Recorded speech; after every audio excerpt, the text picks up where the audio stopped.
Direction ಕೊಡ್ತಾರೆ. ಆದ್ರೆ ಇವತ್ತಿನವರು ಕೂಡ ಜಿಲ್ಲಾಡಳಿತ ರೈತರ ಪರವಾಗಿ ಬರ್ತಾ ಇಲ್ಲ, ಸತ್ತೋಗಿದೆ. ಉಸ್ತುವಾರಿ ಸಚಿವರು ಎಲ್ಲಾದಾರ ಗೊತ್ತಿಲ್ಲ.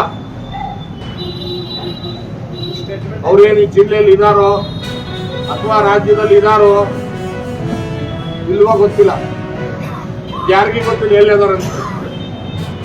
ನಾನು ವಿನಂತಿ ಮಾಡ್ತೇನೆ, ಈ ಜಿಲ್ಲೆಯ ಉಸ್ತುವಾರಿ ಸಚಿವರು ಎಲ್ಲಿದ್ದೀರಿ, ದಯಮಾಡಿ ಬಾಯಿ ಬಿಡಿ, ಹೇಳಿಕೆ ಕೊಡಿ. ನೀವು ರೈತರ ಪರವಾಗಿದ್ದೀರಾ, ರೈತರದ್ದು ಏನು ನಷ್ಟ ಆಗಿದೆ ಸರ್ವೆ ಮಾಡಿಸ್ತಾರೆ ಅನ್ನೋದನ್ನ ಹೇಳಿಕೆ ಬರ್ಬೇಕು ಬೇಡ ಅವ್ರಿಗೆ. ಇವತ್ತಿಗೆ ಒಂದು ಹೇಳಿಕೆ ಇಲ್ಲ.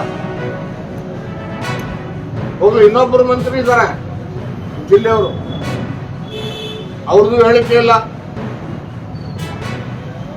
ಆಡಳಿತ ಪಕ್ಷದ ಇಬ್ಬರು ಶಾಸಕರು, ಒಬ್ರು ಯಶವಂತರೇಗೌಡರು ಮಾತ್ರ ಅಲ್ಲಿ ಮೀಟಿಂಗ್ ಮಾಡಿ ಸರ್ವೆ ಮಾಡಿ ಅಂತ ಕೊಟ್ಟವ್ರೆ. ಅವ್ರ ಮಾತಿಗೂ ಕಿಮ್ಮತ್ತಿಲ್ಲ, ಜಿಲ್ಲಾಧಿಕಾರಿ ಅವ್ರ ಮಾತಿಗೂ ಬೆಲೆ ಕೊಡ್ತಾ ಇಲ್ಲ.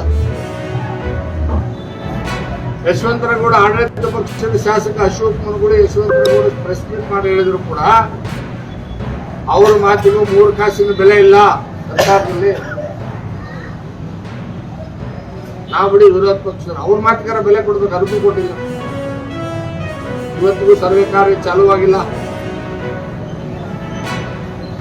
ಬೆಳೆ ಸಮೀಕ್ಷೆ ಆಗ್ತಾ ಇಲ್ಲ. ವಿಮಾ ಕಂಪನಿಗಳು ಬಂದು ಸರ್ವೆ ಮಾಡ್ತಾ ಇಲ್ಲ. ನಾನು ಜಿಲ್ಲಾಧಿಕಾರಿಗಳು ಸ್ವತಃ ಮಾತನಾಡಿ, ಅವರಿಗೆ ಸ್ವತಃ ಮಾತನಾಡಿ